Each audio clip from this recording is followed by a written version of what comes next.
नमस्कार, मैं आपकी दोस्त वंदना। आपका वाणी चैनल पर स्वागत है।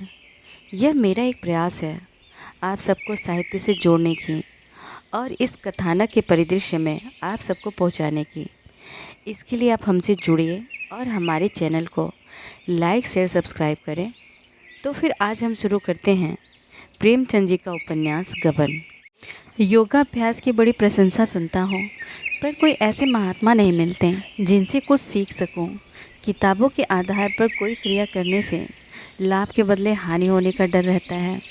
यहाँ तो आरोग्य शास्त्र का खंडन हो रहा था, उधर दोनों महिलाओं में प्रगाढ़ स्नेह की बातें हो रही थी। रतन ने मुस्कुराकर कहा, मेरे पतिदेव को देखकर तुम्हें बड़ा आश्चर्य हुआ होगा। जालपा को आश्चर्य ही नहीं, भ्रम भी हुआ था। बोली, वकील साहब का दूसरा विवाह होगा? रतन, हाँ, अभी 5 ही बरस हुए हैं। इनकी पहली स्त्री को मरे 35 वर्ष हो गए। उस समय इनकी अवस्था कुल 25 साल की थी। लोगों ने समझाया दूसरा विवाह कर लो, पर इनके एक लड़का हो चुका था। विवाह करने से इनकार कर दिया और 30 साल तक अकेले रहे। मगर आज 5 वर्ष हुए, जवान बेटे का देहांत हो गया, तब विवाह करना आवश्यक हो गया। मेरे माँ बाप न थे, मामा जी ने मेरा पालन किया था। कह नहीं सकती इनसे कुछ ले लिया या इनकी सज्जनता पर मुग्ध हो गए। मैं तो समझती हूँ ईश्वर की यही इच्छा थी, लेकिन मैं जब से आई हूँ मोटी होती चली जाती हूँ। डॉक्टरों का कहना है कि तुम्हें संतान नहीं हो सकती। बहन, मुझे तो संतान की लालसा नहीं है, लेकिन मेरे पति मेरी दशा देखकर बहुत दुखी रहते हैं। मैं ही इनके सब रोगों की जड़ हूँ। आज ईश्वर मुझे एक संतान दे दें तो इनके सारे रोग भाग जाएंगे। कितना चाहती हूँ कि दुबली हो जाऊँ। गर्म पानी से टब स्नान करती हूँ, रोज़ पैदल घूमने जाती हूँ, घी दूध कम खाती हूँ, भोजन आधा कर दिया है।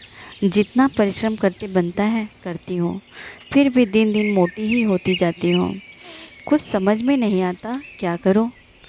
जालपा, वकील साहब तुमसे चिढ़ते होंगे। रतन, नहीं बहन, बिल्कुल नहीं। भूल कर भी कभी मुझसे इसकी चर्चा नहीं की। इनके मुँह से कभी एक शब्द भी ऐसा नहीं निकला जिससे इनकी मनोव्यथा प्रकट होती। पर मैं जानती हूँ यह चिंता इन्हें मारे डालती है। अपना कोई बस नहीं है, क्या करूँ। मैं जितना चाहूँ खर्च करूँ, जैसे चाहूँ रहूँ, कभी नहीं बोलते। जो कुछ पाते हैं लाकर मेरे हाथ पर रख देते हैं। समझाती हूँ अब तुम्हें वकालत करने की क्या ज़रूरत है, आराम क्यों नहीं करते। पर इनसे घर पर बैठे रहा नहीं जाता। केवल 2 चपातियों से नाता है। बहुत जिद की तो 2-4 अंगूर के दाने खा लिए। मुझे तो इन पर दया आती है। अपने से जहाँ तक संभव हो सकता मैं इनकी सेवा करती हूँ। आखिर ये मेरे लिए ही तो अपनी जान खपा रहे हैं। जालपा, ऐसे पुरुष को देवता समझना चाहिए। यहाँ तो एक स्त्री मरी नहीं कि दूसरा ब्याह रच गया। 30 साल अकेले रहना सबका काम नहीं है। रतन, हाँ बहन, है तो देवता ही। अब भी कभी उस स्त्री की चर्चा आ जाती है तो रोने लगते हैं। तुम्हें उनकी तस्वीर दिखाऊंगी। देखने में जितने कठोर मालूम होते हैं, भीतर से इनका हृदय उतना ही नरम है। कितने ही अनाथों, विधवाओं और गरीबों के महीने बांध रखे हैं। तुम्हारा यह कंगन तो बहुत सुंदर है। जालपा, हाँ, बड़े अच्छे कारीगर का बनाया हुआ है। रतन, मैं तो यहाँ किसी को जानती नहीं। वकील साहब को कहने के लिए कष्ट देने की इच्छा नहीं होती। मामूली सुनारों से बनवाते डर लगता है, न जाने क्या मिलाते। मेरी सपत्नी जी के सब गहने रखे हुए हैं, लेकिन वह मुझे अच्छे नहीं लगते। तुम बाबू रमानाथ से मेरे लिए ऐसा ही एक जोड़ा कंगन बनवा दो। जालपा, देखिए पूछती हूँ। रतन, आज तुम्हारे आने से जी बहुत खुश हुआ। दिन भर अकेले पड़ी रहती हूँ, जी घबराया करता है। किसके पास जाऊँ, किससे परिचय नहीं, और न मेरा मन ही चाहता है कि उनसे मैत्री करूँ।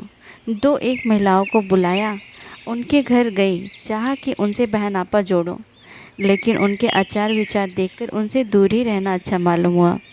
दोनों ही मुझे उल्लू बनाकर लूटना चाहती थी। मुझसे रुपए उधार ले गई और आज तक दे रही हैं। श्रृंगार की चीज़ों पर मैंने उनका इतना प्रेम देखा कि कहते लज्जा आती है। तुम घड़ी आध घड़ी के लिए रोज़ चले आया करो बहन। जालपा, वाह, इससे अच्छा और क्या होगा? रतन, मैं मोटर भेज दिया करूँगी। जालपा, क्या ज़रूरत है, तांगे तो मिलते ही हैं। रतन, न जाने क्यों तुम्हें छोड़ने को जी नहीं चाहता। तुम्हें पाकर रमानाथ जी तो निहाल हो गए होंगे। जालपा ने मुस्कुरा कर कहा, भाग्योग्य तो कहीं नहीं सराहते, घुड़कियाँ जमाया करते हैं। रतन, सच? मुझे तो विश्वास नहीं आता। लो, वह भी तो आ गए। पूछना, ऐसा दूसरा कंगन का जोड़ा बनवा देंगे? जालपा रमा से, क्यों, चरणदास से कहा जाए तो ऐसा कंगन का जोड़ा कितने दिनों में बना देगा? रतन ऐसे ही कंगन बनवाना चाहती हैं। रमा ने तत्परता से कहा, हाँ, बना क्यों नहीं सकता, इससे बहुत अच्छे बना सकता है। रतन, इस जोड़े के क्या लिए थे? जालपा, 800 के थे। रतन, कोई हर्ज नहीं, मगर बिल्कुल ऐसा ही हो, इसी नमूने का। रमा, हाँ हाँ, बनवा दूँगा। रतन, मगर भाई अभी मेरे पास रुपए नहीं हैं। रुपए के मामले में पुरुष महिलाओं के सामने कुछ नहीं कह सकता।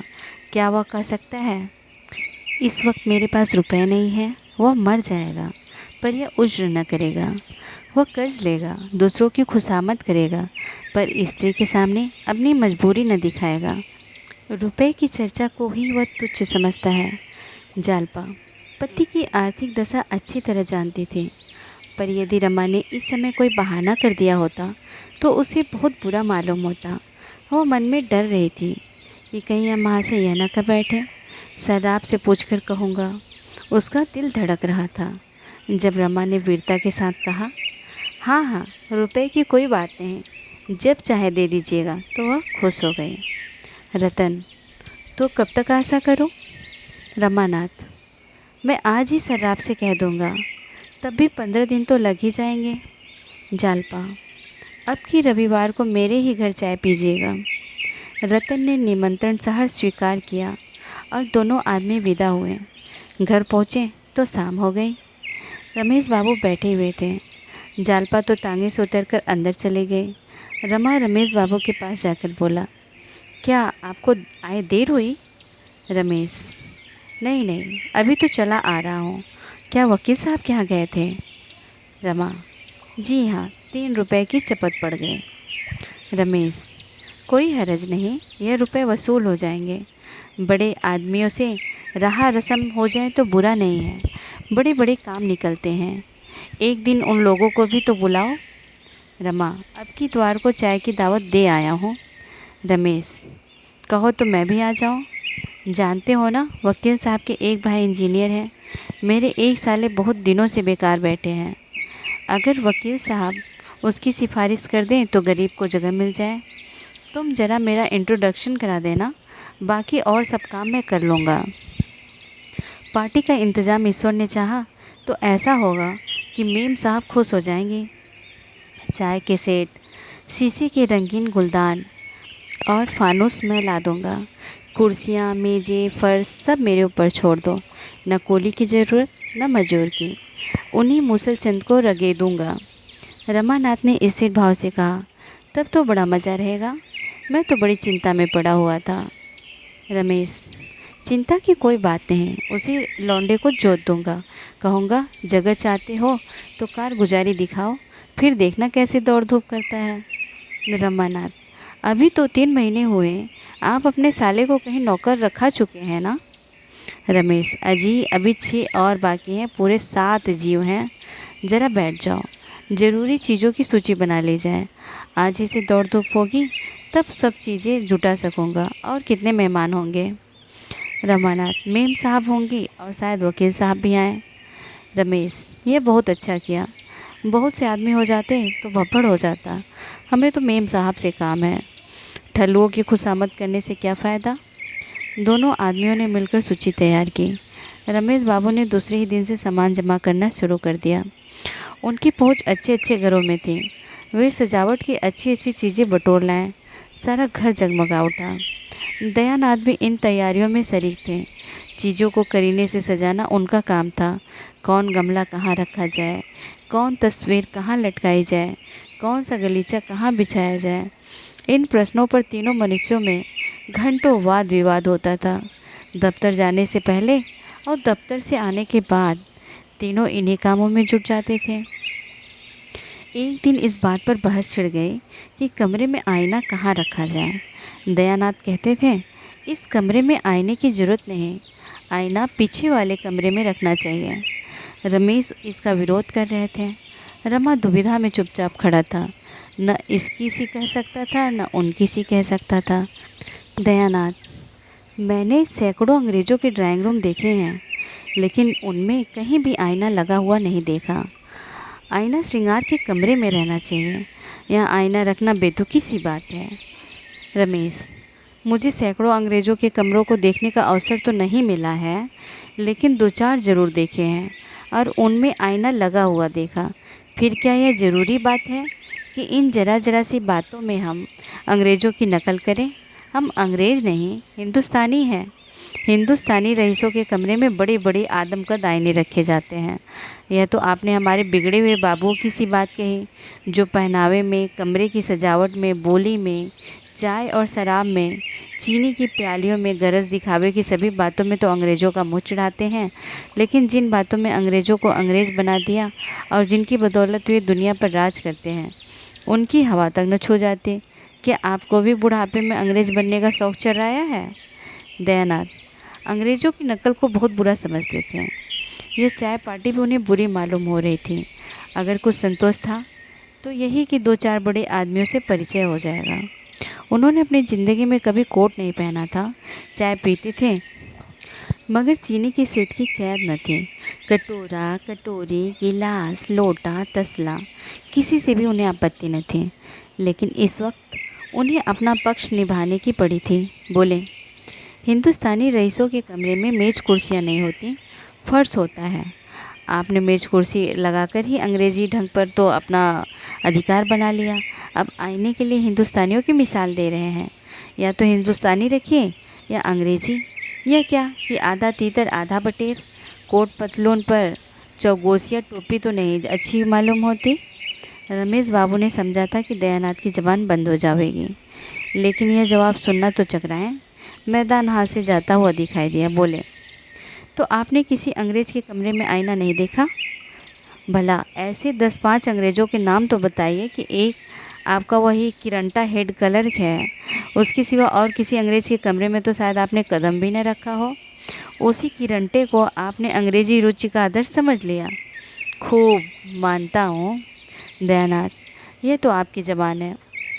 उसे किरंटा, चमरेसियन, पिलपिली जो चाहे कहें, लेकिन रंग को छोड़कर वह किसी बात में अंग्रेज़ों से कम नहीं, और उसके पहले तो यूरोपियन था। रमेश इसका कोई जवाब सोच ही रहे थे कि एक मोटर कार द्वार पर आकर रुकी और रतनबाई उतरकर बरामदे में आई। तीनों आदमी चटपट बाहर निकल आए। रमा को इस वक्त रतन का आना बुरा मालूम हुआ। डर रहा था कि कहीं कमरे में न चली आए, नहीं तो सारी कलई खुल जाए। आगे बढ़कर हाथ में लाता हुआ बोला, आइए, यह मेरे पिता हैं और यह मेरे दोस्त रमेश बाबू हैं। लेकिन उन दोनों सज्जनों ने न हाथ बढ़ाया और न जगह से हिले, सकपकाए से खड़े रहे। रतन ने भी उनसे हाथ मिलाने की ज़रूरत न समझी। दूर ही से उनको नमस्कार करके रमा से बोले, नहीं, बैठूंगी नहीं, इस वक्त फुर्सत नहीं है, आपसे कुछ कहना था। यह कहते हुए रमा के साथ मोटर तक आए और आहिस्ता से बोले, आपने सर्राफ से तो कह दिया होगा? रमा ने निसंकोच होकर कहा, जी हाँ, बना रहा है। रतन, उस दिन मैंने कहा था अभी रुपए न दे सकूँगी, पर मैंने समझा शायद आपको कष्ट हो, इसलिए रुपए मंगवा लिए। 800 चाहिए ना? जालपा ने कंगन के दाम 800 बताए थे। रमा चाहता तो इतने रुपए ले सकता था, पर रतन की सरलता और विश्वास ने उसके हाथ पकड़ लिए। ऐसी उदार निष्कपट रमणी के साथ वो विश्वासघात न कर सका। वह व्यापारियों से 2-2 4-4 आने लेते जरा भी न झिझकता था। वह जानता था कि वे सब भी ग्राहकों को उल्टे छुरे से मोड़ते हैं। ऐसों के साथ ऐसा व्यवहार करते हुए उसकी आत्मा को लेस मात्र भी संकोच न होता था। लेकिन इस देवी के साथ यह कपट व्यवहार करने के लिए किसी पुराने पापी की जरूरत थी। कुछ संकुचाता हुआ बोला, क्या जालपा ने कंगन के दाम 800 बतलाए थे? उसे शायद याद न रहा होगा। उसके कंगन 600 के हैं। आप चाहें तो 800 का बनवा दो। रतन, नहीं, मुझे तो वही पसंद है, आप 600 का ही बनवाइए। उसने मोटर पर से अपनी थैली उठाकर 100 रुपए के 6 नोट निकाले। रमा, ऐसी जल्दी क्या थी? चीज़ तैयार हो जाती तब हिसाब हो जाता। रतन, मेरे पास रुपए खर्च हो जाते हैं, इसलिए मैंने सोचा आपके सिर पर लाद देती हूँ। मेरी आदत है कि जो काम करती हूँ जल्द से जल्द कर डालती हूँ, विलम्ब से मुझे उलझन होती है। यह कहकर वह मोटर पर बैठ गई और मोटर हवा हो गई। रमा संदूक में रुपए रखने के लिए अंदर चला गया तो दोनों वृद्धजनों में बातें होने लगी। रमेश, देखा? दयानाथ, जी हाँ, आंखें खुली हुई थीं। अब मेरे घर में भी वही हवा आ रही है, ईश्वर ही बचावे। रमेश, बात तो ऐसी ही है, पर आजकल ऐसी ही औरतों का काम है। ज़रूरत पड़े तो कुछ मदद तो कर सकती हैं, बीमार पड़ जाओ तो डॉक्टर को तो बुला ला सकती हैं। यहाँ तो चाहे हम मर जाएं तब भी क्या मजाल है कि स्त्री घर से बाहर पाँव निकाले।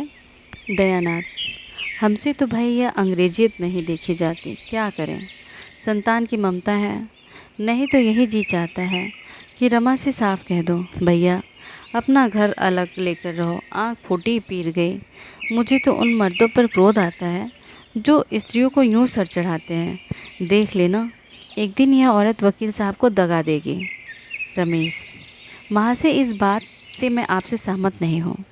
यह क्यों मान लेते हो कि जो औरत बाहर आती जाती है वह ज़रूर ही बिगड़ी हुई है? मगर रमा को मानती बहुत है, रुपए न जाने किस लिए दिए। दयानाथ, मुझे तो कुछ गोलमाल मालूम होता है। रमा कहे उससे कोई चाल न चल रहा हो। इसी समय रमा भीतर से निकला आ रहा था। अंतिम वाक्य उसके कान में पड़ गया। भौहें चढ़ाकर बोला, जी हाँ, ज़रूर चाल चल रहा हूँ। उसे धोखा देकर रुपए ऐंठ रहा हूँ, यही तो मेरा पेशा है। दयानाथ ने झेपते हुए कहा, तो इतना बिगड़ते क्यों हो? मैंने तो कोई ऐसी बात नहीं कही। रमानाथ, पक्का जालिया बना दिया, और क्या कहते? आपके दिल में ऐसा सुबह क्यों आया? आपने मुझ में ऐसी कौन सी बात देखी जिससे आपको यह ख्याल पैदा हुआ? मैं ज़रा साफ़ सुथरे कपड़े पहनता हूँ, ज़रा नई प्रथा के अनुसार चलता हूँ, इसके सिवा आपने मुझ में ऐसी कौन सी बुराई देखी? मैं जो खर्च करता हूँ ईमान से कमा कर खर्च करता हूँ। जिस दिन धोखे और फरेब की नौबत आएगी, जहर खाकर प्राण दे दूँगा। हाँ, यह बात है कि किसी को खर्च करने की तमीज़ होती है, किसी को नहीं होती। वो अपनी सद्बुद्धि है। अगर इसे आप धोखेबाजी समझें तो आपका अख्तियार है। जब आपकी तरफ से मेरे विषय में ऐसे संशय होने लगें तो मेरे लिए यही अच्छा है कि मुंह में कालिख लगाकर कहीं निकल जाऊं। रमेश बाबू यहाँ मौजूद हैं, आप इनसे मेरे विषय में जो कुछ चाहें पूछ सकते हैं। ये मेरी खातिर झूठ ना बोलेंगे। सत्य के रंग में रंगी हुई इन बातों ने दयानाथ को आश्वस्त कर दिया। बोले, जिस दिन मुझे मालूम हो जाएगा कि तुमने यह ढंग अख्तियार किया है, इससे पहले मैं ही मुख में कालिक लगाकर बाहर निकल जाऊंगा। तुम्हारा बढ़ता हुआ खर्च देखकर मेरे मन में संदेह हुआ था। मैं इसे छिपाता नहीं हूँ, लेकिन जब तुम कह रहे हो कि तुम्हारी नीयत साफ़ है तो मैं संतुष्ट हूँ। मैं केवल इतना ही चाहता हूँ कि मेरा लड़का चाहे गरीब रहे पर नीयत ना बिगाड़े। मेरी ईश्वर से यही प्रार्थना है कि तुम्हें सतपथ पर रखे। रमेश ने मुस्कुराकर कहा, अच्छा, यह किस्सा तो हो चुका। अब ये बताओ, उसने तुम्हें रुपए किस लिए दिए? मैं गिन रहा था, 6 नोट थे, शायद 100 के थे। रमानाथ, ठग लाया हूँ। रमेश, मुझसे शरारत करोगे तो मार बैठूँगा। अगर लूट ही लाए हो तो मैं भी तुम्हारी पीठ ठोकूँगा। जीते रहो, खूब लूटो, लेकिन आबरू पर आँच ना आने पावे, किसी को कानो कान खबर ना हो। ईश्वर से तो मैं डरता नहीं, वह जो कुछ पूछेगा उसका जवाब मैं दे दूँगा, मगर आदमी से डरता हूँ। सच बताओ, किस लिए रुपए दिए? कुछ दलाली मिलने वाली हो तो मुझे भी शरीक कर लेना। रमानाथ, जड़ाऊ कंगन बनाने को कह गई है। रमेश, तो चलो, मैं एक अच्छे से शराब से बनवा दूँ। यह झंझट तुमने बहुत बुरा मोल ले लिया। तुम औरत का स्वभाव जानते नहीं, किसी पर विश्वास इन्हें आता ही नहीं। तुम चाहे 2-4 रुपए अपने पास ही से खर्च कर दो, पर वह यही समझेंगे कि मुझे लूट लिया। नेक नामी तो शायद ही मिले, हाँ, बदनामी तैयार खड़ी है। रमानाथ, आप मूर्ख स्त्रियों की बात कर रहे हैं। शिक्षित स्त्रियां ऐसी नहीं होती। जरा देर बाद रमा अंदर जाकर जालपा से बोला, अभी तुम्हारी सहेली रतन आई थी। जालपा, सच? तब तो बड़ा गड़बड़ हुआ होगा। यहाँ कुछ तैयारी तो थी ही नहीं। रमानाथ, कुशल यही है कि कमरे में नहीं आए, कंगन के रुपए देने आई थी। तुमने उनसे शायद 800 रुपये बताए थे, मैंने 600 लिए। जालपा ने झेपते हुए कहा, मैंने तो दिल लगी की थी। और जालपा ने इस तरह अपनी सफाई तो दे दी, लेकिन बहुत देर तक उसके मन में उतल फुतल होती रही। रमा ने अगर 800 रुपये ले लिए होते तो शायद उतल फुतल न होती, वो अपनी सफलता पर खुश होती। पर रमा के विवेक ने उसकी धर्म बुद्धि को जगा दिया था। वो पछता रही थी कि मैं व्यर्थ ही झूठ बोली। ये मुझे अपने मन में कितनी नीच समझ रहे होंगे, रतन भी मुझे कितनी बेईमान समझ रही होगी।